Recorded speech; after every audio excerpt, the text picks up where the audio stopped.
Արևն արդեն մոտեցել է մայրամուտին, դաշտում մի անմեղ լռություն էր տիրում, և միայն վերքերը վիրավոր հողին, հուշում էին, որ դեռ պատերազմ է գնում, խրամատի մեջ մի պատանի զինվոր, կարոտով նամակ էր գրում, նա հիշում էր տունը հայրենի, ծվարած հայոց լեռներում, միլացիր իմ մայրիկ, սպասիր ինձ և ես կգամ, ես քեզ շատ եմ սիրում, կարոտել եմ իմ մայրիկ, ես հիշում եմ խոսքերը քո,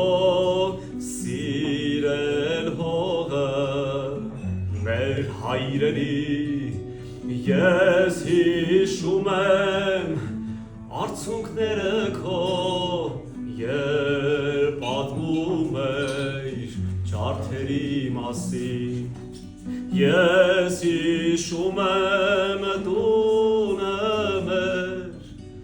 մեր բակի բարդի ծերացած,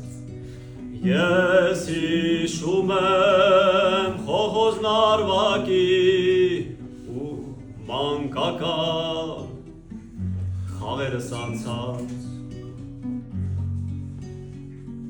ու լսվեց հրաման մի որոտ դղրդաց, ծանր արկերի տակ հողը տնքած, ձեռքին հրացան նամակ ծոցում պահած, տղան առաջ նետվեց ատամները սեղմած, պետք էր ասել ընդամենը 100, լոկ 100 քայլ հայրենի հողից, բայց ինչքան կարճ են քայլերը խաղաղ, և ինչքան երկար դաշտում այս կռվին,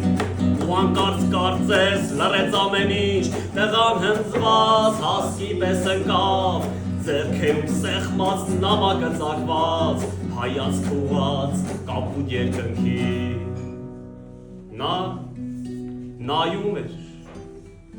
կապուտ երկնքին ու հիշում էր տունը հայրենին ու բակի բարդին ծերացած, որի տակ մայրը կսպասեր նամակին, արևն արդեն մոտեցել էր մայրամուտին, հրետանու ձայնը լսվում էր հեռվում, և միայն մահամերձ ընկած հայորդին, հայոց լեռների երգն էր երգում, թարը չէ իմ